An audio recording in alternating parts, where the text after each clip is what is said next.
선택과 집중 전략 여인수 전문가 만나보겠습니다. 안녕하세요. 안녕하세요. 연수입니다. 네, 이틀 연속해서 지수는 반등하는데 반등 가운데서 전문가님의 시선을 사로잡은 그런 특징들 먼저 알려주세요. 반등이 나오는 거는 첫 번째는 과락인데 과락했다고 반등하는 건 아닙니다. 일단 반등 사유도 이번 주는 중요한 빅 이벤트들이 세 가지가 있습니다. 요거를 어느 정도 이해하고 선반영하는 과정인데, 일단은 제가 먼저 항상 시장 먼저 이야기하고 주요 빅 이벤트나 이슈를 이야기하면서 업종과 종목에 대한 이야기를 드립니다. 지금은 두 패로 나눠졌죠. 네, 지금 7월에 시작되는 생성되는 3분기 주도주. 네, 어딘가 알고 계실 거고, 그쪽도 지금, 지금 탄탄해요. 근데 이제 오늘은 이번 주에 여러분들이 지금 일본의 통화정책회의가 있습니다. 최근에 지난주 빠질 때 엔케리 때문에 많이 빠졌던 거예요. 일본이 제로 금리를 과연 마칠까, 종지부를 찍을까. 일본 엔화 올라가는 건 악재예요. 근데 지금 그것이 좀 1차적으로 반영이 좀 지난주까지 많이 됐은 거고, 두 번째가 우리가 수요일 저녁이고 우리 시간으로 이제 목요일 아침에 알 수 있죠. FOMC가 열립니다. 네, 파월과 페더에서 나오는 이야기, 시장은 지난주에 PC 개인 소비 지출이 좀 생각보다 많이 낮게 나오는 거 보니까 경기가 이제 5%대 금리를 못 견디고 좀 둔화하는 시그널이 있거든요. 그래서 파월은 이번 FOMC에서 일단은 금리 인하의 메시지를 전달해 줄 거다는 기대감. 이건 낙폭 가대주에 대한 해당되는 사실입니다. 네, 실은 금리 인하 수요주는 또 있죠. 네, 업종별로. 네, 이것이 지금 선제 반영이 되고 있는 과정이에요. 단전은 나중에 전략은 따로 이야기할 건데, 여기에서 업종 간의 전략은 그것이 만약에 선반영됐을 때는 확실하게 다르게 가야 된다는 거. 다 같이 똑같이 가지 않습니다. 요거 말씀을 드리겠고, 그 다음에 이제 금요일 날 저녁에 이제 고용지표 나오죠. 일단 금리 인하로 가기 위한 과정이라는 겁니다. 9월이 이렇게한데 좀 7월에 해야 된다는 이런 목소리도 나온 거 보니까 일단은 그것이 반등을 이끌었습니다. 네, 이거 좀 생각하셔야 되겠고, 6월 하순부터 이제 7월에 생성된 이슈 중에 대장주는 좀 잘 아시죠? 이제 처음에는 많은 사람들 부인해서다 이제는 맞다고 하죠. 네, 그게 바로 자판기 효과예요. 줄 많이 치는 곳에 사람들이 많이 모이죠. 네, 지금 조선, 방산, 요것은 지금 현재로서는 주도주 축에 소수 주도주 축이고, 지수가 빠지든 올라가든 양이란 또 치고 나옵니다. 네, 그런 식으로 현대미포조선이 결국 베타 개수가 높으면서 상승이 큽니다. 예, 보유자들은 최고의 주가고, 신규 매입은 좀 까다롭다 했죠.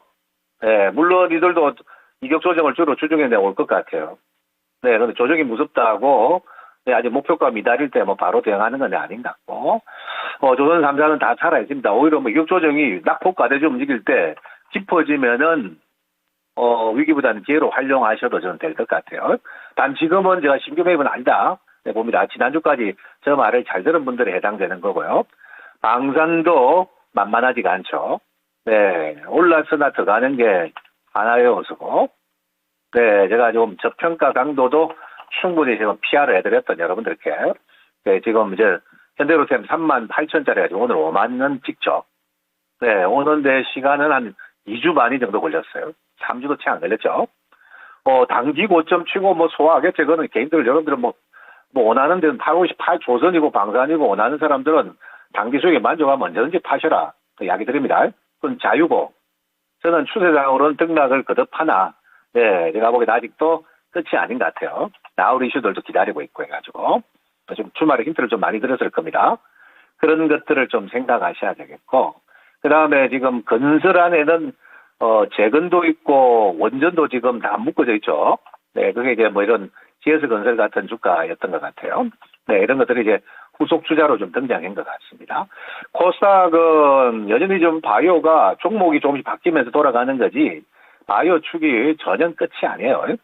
네, 여러분들 지난 7월 초 제가 삼성바이오로직스 약가이나 수혜주다 할 때 그때가 80만 3, 4만 했는데 지금 94만 원이에요. 네, 이제 쫓아가기 부담되죠. 근데 이제 바이오시밀라도 조금 못 갔던 친구가 있는데 이제 셀트리온까지 지금 확산되었다고 볼 수 있겠고, 알테오젠, 네, 지금은 대표주가 우세하죠, 중형주보다는. 네, 다시 지금 26에서 29 오는데 오래지가 안 걸려 2박 3일 만에 다시 돌아선 것 같아요. 근데 이제 중가권 플랫폼 관련주들은 지난주까지 시세가 좀 많이 났다고 이격 조정주고 조금 템포 조절에 나선 것 같다. 네, 판단합니다. 조절이 잘 되면 다시 시세가 열릴 수 있다라고 제가 생각 들고 있고요. 최근은 이렇게 좀 시세 난 주가들 중심으로 해서 좀 차익 매물이 좀 나오는 것 같습니다. 다만 지금 금리 인하 수혜주는 기존 전통 사고방식은 바이오고 2차 전지도 전기차와 2차 전지도 금리 인하의 수혜주에 포함될 수 있겠죠. 그래서 지금 2차 전지주는 지난 목요일 금냉장에 그래도 돌아선 다음에 금요일도 지금 맥을 못 쳤는데 오늘은 FOMC 기대감도 있고 반응해요. 지금 단기적으로 제일 많이 빠진 게 제일 잘 나갔다고 빠진 게 지금 대주전자죠. 대주전자부터 시작해서 오늘 중가권 주자들이 움직임이 나옵니다. 최근에는 이 포스코 피처엠도 거의 급락 상황이에요. 신저가에. 기술적 반등 정도는 나올 수 있다. 제가 말씀드렸죠. 여기까지 제가 전체적인 언급을 드리겠고, 그 다음에 화장품주는 의심을 하다가 실적을 보고 똑같아요. 네, 지금 현재 화장품 되겠니, 어쩌고저쩌고 하다가 실적 보고 또 놀래켜가지고 오늘 급등주가 막 양산될걸요. 금요일날 말씀드렸습니다. 한 번 더 하단 따지는데 최소 박스권 나온다고. 네, 했는데 오늘 실적 추이 실은 다 좋죠. 네, 그래서 저런 거 VT, 코스메카 코리아, 그리고 실리콘2, 아모레퍼시픽도 한 번 더 가고 싶어 합니다, 지금. 워낙 요번에 아마존 프라임데이에서 코스RX가 워낙 지금 판매량이 급증해가지고, 네, 이런 것들이 지금, 네, 중심에 와 있는 것 같습니다. 그래서 ODM 업체들 최근에 많이 빠졌죠. 하우콜마, 토니모리, 이런 것들도 기술적 반등을 시도할 가능성이 높고, 최소 박스는 만들어져요. 실적이 되는 것들은. 근데 이런 유형이 다 나오냐고요? 안 나온다는 거예요. 실적 기반이 확실하지 않은 유형은 제대로 된 반등도 없다는 겁니다.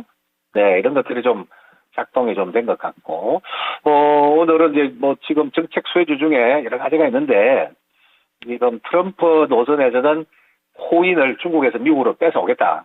코인 주도권을 미국이 가져가겠다라는 멘트가 있었는데, 네, 지금 제가 보기에는 민주당의 해리스 진영도 여전히 코인 정책 활성화로 노선을 바꿔버렸어요.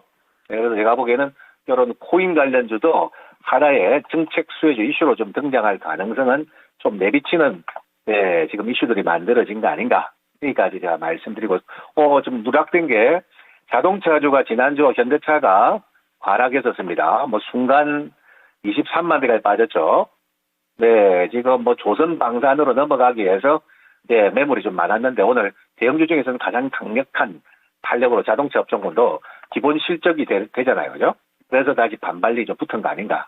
네, 이렇게 정리를 해야 되겠습니다. 오래간만에 좋은 월요일장이다. 이렇게 말해야 되겠죠?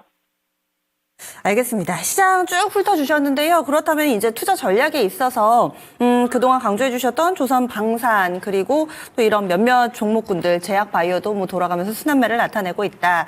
그러면 앞으로도 여기에 계속 주목해 보면 좋을지 거기에다가 실적을 기반으로 해서 오르는 종목군들 쉬었다가 다시 가는 대표적으로 화장품을 좀 얘기를 해주셨는데 실적이라는 재료가 노출된 이후에도 계속해서 강하니까 그렇다면은 그대로 홀딩을 하면 될지 아니면은 엑시트 시점을 좀 잡아야 될지 이런 부분들도 전략적으로 좀 더 강조해 주실 만한 부분 함께 알려주시죠.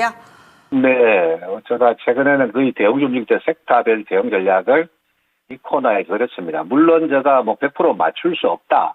항상 생각하는데 큰 틀, 굵은 것들은 내가 거의 다 잡아드렸습니다. 지금 조선방사는 단기 고점 치고 매물 소화할 수 있다 딱 생각은 하세요. 근데 지금 7월 초 중순에 제가 이야기할 때 합류한 분들은 배짱 있는 승부가 필요하고 제가 보는 가치와 이벤트 이런 것들을 다 개선하니까 네, 고점이 아니에요. 네, 실은 최고의 빅은 조선 방산에 있고 지금 방산은 실적도 좋습니다. 그다음에 방금 말씀한 것 중에 조금 제가 정정해드리면 화장품의 실적이 다 나온 게 아니고 소수만 나왔습니다. 네, 8월 중순 늦게 나오는 거는 8월 하순에 나올 거예요.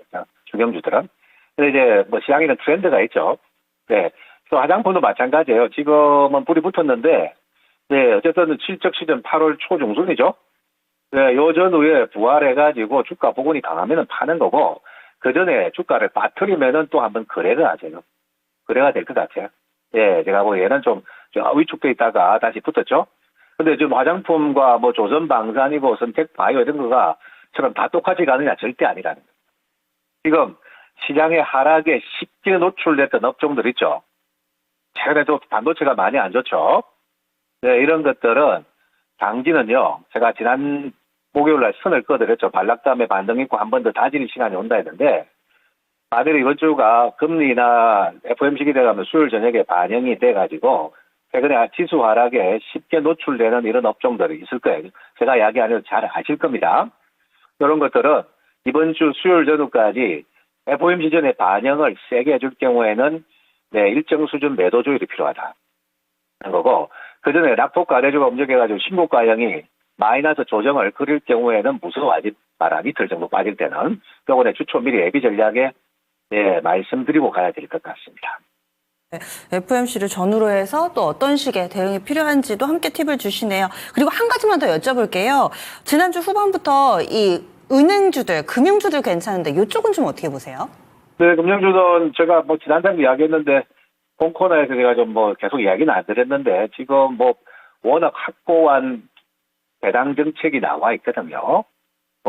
지금 그 밸류업이 지금 현대차가 8월 28일로 연기하는 바람에 제가 빠진 거지. 밸류업은 또 다시 부각할 시간이 반드시 옵니다. 당장은 뭐 이번 주에 수요일까지 강하면 한 매도 조율 하세요. 자동차는. 근데 밸류업이라는 게 이게 이번에 지금 나오는 배경이 사실 다 이유가 있는데요. 네, 일단은 베네핏도 줄 뿐만 아니라 상속세도 깎아주고, 예, 밸류업이 지금 뭐 이번 정부가 주도하는 업종이라는 거죠. 그렇기 때문에 이것도 하나의 간택된 업종이고 견조해요. 다만 신규 타점은 이렇게 이틀 올라가는 거 잡아가지고 메리트 하나도 없다는 거예요. 다시 이틀 이상 조정 줄 때 또는 눌러줄 때 추세를 깨지 않은 선상에서 눌러줄 때는 일정 수준 거래하셔도 저는 됩니다. 네, 항상 가격 매력을 봐야 돼요. 이제 와서 뭐 조선주 막 떠들죠 지금 증권사에서. 이런 데서 하면 좀 단기적으로 또 물렸다 갈 수 있다는 거. 다만 빠지면은 대기 매세가 만만치 않을 겁니다. 저쪽은요. 여기까지 말씀드릴게요. 알겠습니다. 내일 이 시간에 또 뵙겠습니다. 네, 감사합니다. 예, 선택과 집중 전략 연수 전문가였습니다.